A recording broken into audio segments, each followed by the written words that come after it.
Hello there. Tracey Fines, real estate investor, talking about flipping Thursdays. Well, talking about flipping on Thursdays. How is everyone doing today? I'm going to share with you things that inspire me to buy a property today. So, in other words, what am I looking for when I am looking for a great opportunity? And so, actually, I was inspired to talk to you about this today. Oh, I'm like backwards on things. I just finished moving, so I'm still a little bit in disarray uh, at my new place. Um, but what I wanted to say is that I was inspired today to talk about what gets me inspired about properties because I'm actually looking to make an acquisition. I am looking for a property, so of course it's so easy for me as a speaker and a mentor and going live on these podcasts with you to basically share with you exactly what I'm doing because as I'm doing it, this is stuff that you could be really benefiting from all of my years of experience. So I want to just sort of share, and this is like the easiest thing for me to do, right? Because after being 25 years flipping properties, I know this information like the back of my hand, right? So I don't have to make stuff up. I don't have to think long. I don't have to think long and hard about what to share with you. So today I am working on acquiring a property. So I'm going on the market and I am looking at the available properties, of course, that looked like potential. And I did find something, which is a mess. And that is, of course, one of the clues is that you definitely need to find something that is. One of my old real estate agents, she would call it a dog's breakfast, which which is I don't know where she came up with that, but so I don't know. I've had that in my head for like the longest time. So it is a mess, in other words. And this is, if you ever come to my webinar, and I'm going to share with you exactly how I find a property, but it has to be a mess, a complete and utter mess. And the uglier, the smellier, the grosser, the better. And so there is something that I'm looking at right now, but that's not the only thing I'm looking for. And I wrote a few notes down to just prompt myself so that I don't forget some of the things that are key. I am kind of like a big like geeky map reader. So if you ever have I mean there these maps of your local area are generally public information, public record, so you can get access to the maps of your city. And I do this quite regularly. I geek out on maps. It's whatever. It's a crazy thing I do. But here's what I'm looking at, and this is why map reading is so key. I am looking for double size lots next to lots that may have been double at some point and then they were divided in half or by three or something like that. So that would indicate to me potential properties that I can sever or divide. And when you do that, this is like one of the most magical opportunities that I have found in my career. And that is basically taking a piece of land that is substantially large in an area and then dividing it into two, building two houses. I mean, it just doesn't get better for me on those kind of returns. Like I have been able to easily do more than 100% return on my investment. So if I'm investing $1 million, let's say, I'm going to get my $1 million back at the end of that project, but I'm also making $1 million or more on top of it. So like, who wouldn't want that, right? I mean, it's crazy good. And so I am, most of you already know that I am a mentor and a coach now, and I do have an online program that helps people learn how to do what I do. And I also have a book. If any of you want this book, I'm going to put a link in the chat, and I talk about the actual process of dividing land. And this is so doable, and you can actually sometimes you can do the application process without even ever having to do any construction, and you can just sell the new 2 lots that you've just been approved to create. So let me just rephrase that. So I don't want to lose any of you on this. So you find a piece of property that qualifies to be divided into 2. You go through the motions, you go through all of the bureaucracy and the paperwork to be able to get that approval. Now what you've got is an approval for 2 lots instead of the original 1, which means that the value of that land that you bought just is hugely increased, hugely. And so you don't have to even build anything if you don't want to. You could just now sell those 2 new lots separately together, and you're going to make money just on the paper. Who doesn't want to just like flip a property on paper and make loads of money? I hope I'm not losing you guys on this, because I know I shock a lot of people when I talk about the potential money opportunities in real estate, and I think it takes people a little bit of time just to take it all in when I say stuff like this, because it just sounds sort of too good to be true. But it is all true. And you can even make more money on the build. If you want to get dirty hands and get down dirty into it, which, construction is very intricate and there's a lot of moving parts. But if you want to do that and you like the idea of building stuff, you can also do very well on building new houses and selling them and making very good returns as well. So that is definitely one of the things I'm looking for when I'm looking to acquire a property. I scour the maps, I look for double lots, and then I go on and I do this.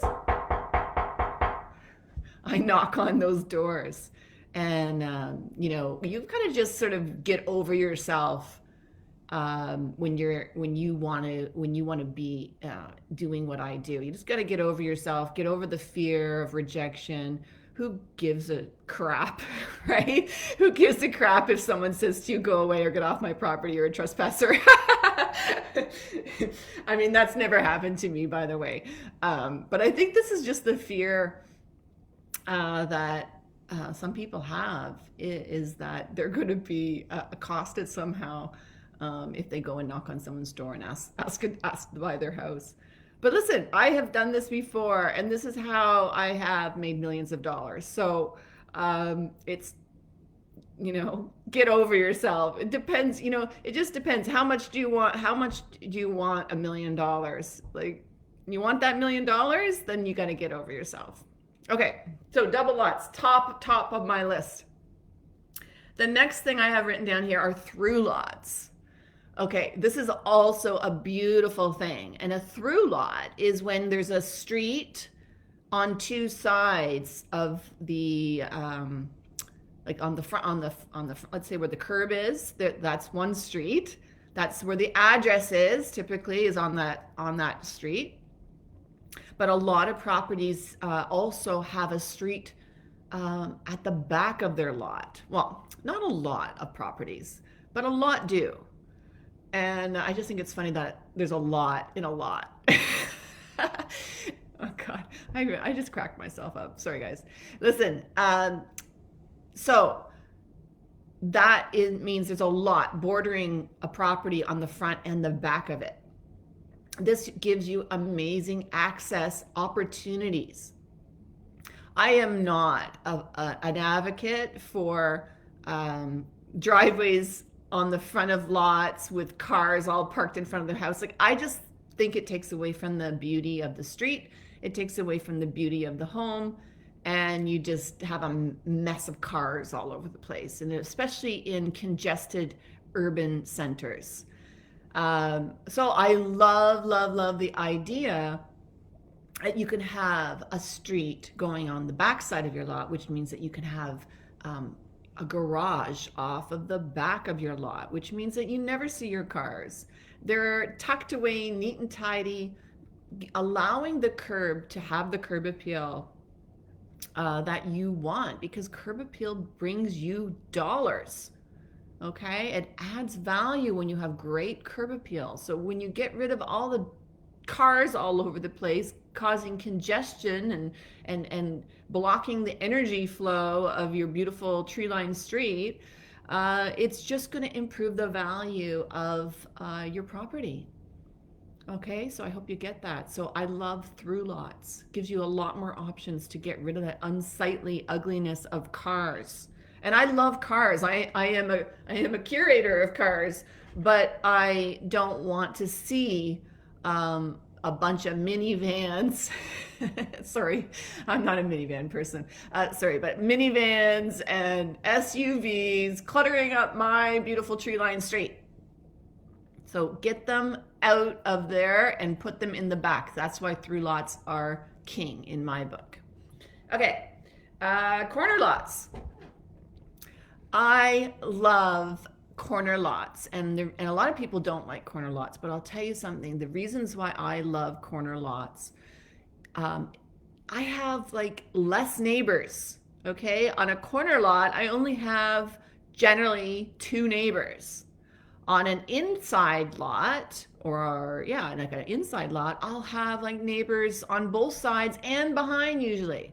I'm like surrounded by who knows what. It could be like junk, it could be their junk, it could be bad energy flow, it could be them blocking something. Generally all that kind of stuff. So I really love, especially being in an urban center, I love the idea that a corner lot has less neighbors. It also has more light exposure typically. 3 sides of light coming in. Whereas in an inside lot with houses on both sides, you really only have 2 sides of light coming in, the front and the back. But on a corner lot, you have the front, the side, and the back. So it's really, to me, way better. Third reason why, well, there's 2 more reasons.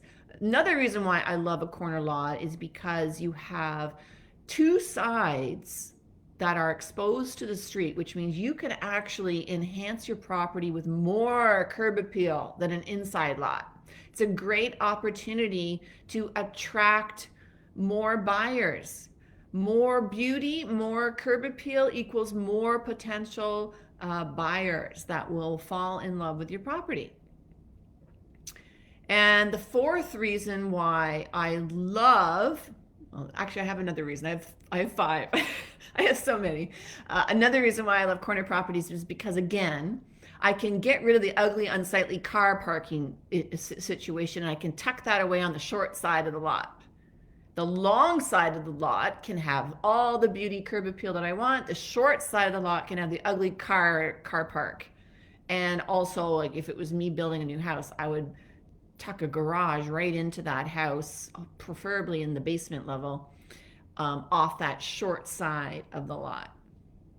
Now, another reason why I love corner lots is because potentially have 2 outdoor yard spaces to enhance the what would be considered the typical backyard part.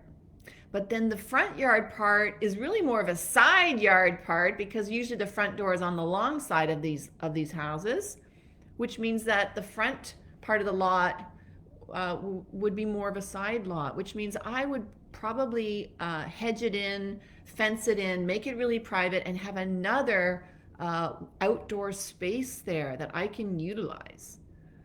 So you can see why I have so much affection for corner lots. So much more design potential, so much more potential for the end user to use the space so much more efficiently, get more light, get more curb appeal. You can even get sometimes like double car parking, double garages. Like it's so much better. So that's my corner lot.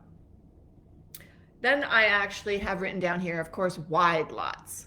Um, Wide lots just are more beautiful. Again, much more luxurious. If I can, I will make a circular drive. I think it's one of the most beautiful compliments to a beautiful home is to have that circular drive. It's so luxurious.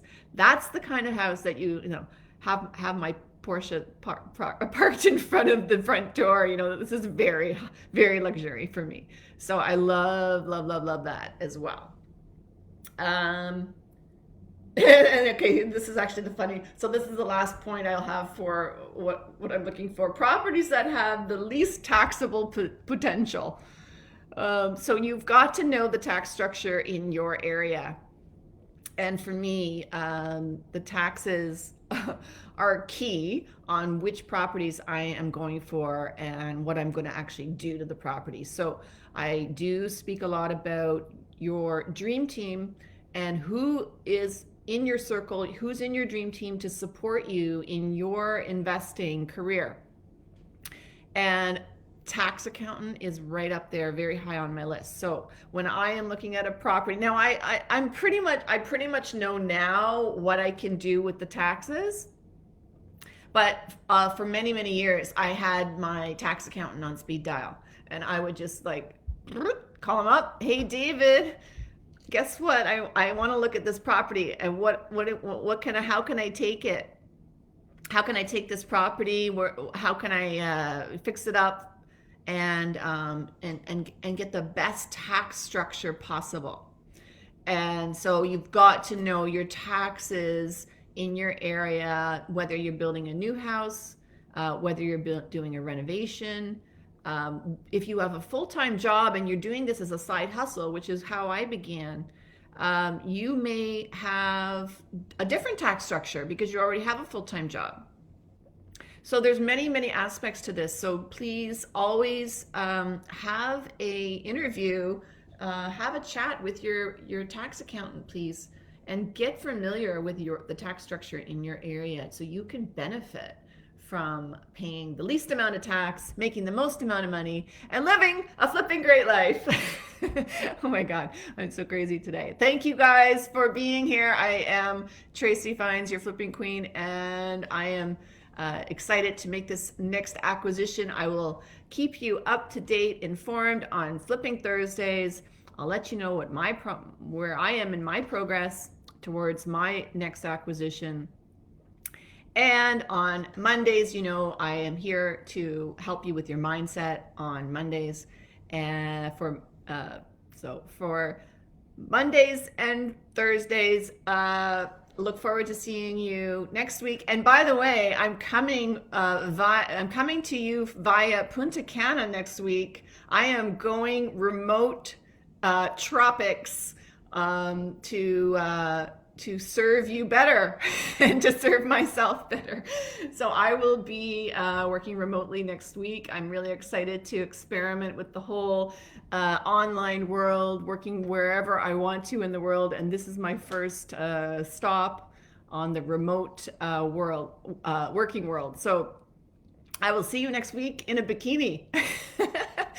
Anyway, thanks for being here. It's my pleasure to share my wisdom and knowledge with you and all the years of experience in this amazing world. Get into it. I will put a link into the chat where you can check me out, find me, and also the book I talked about that I wrote. And also, share, like, And comment, please. I want to hear from you. Anyway, thank you all for being here. In gratitude, Tracey, out.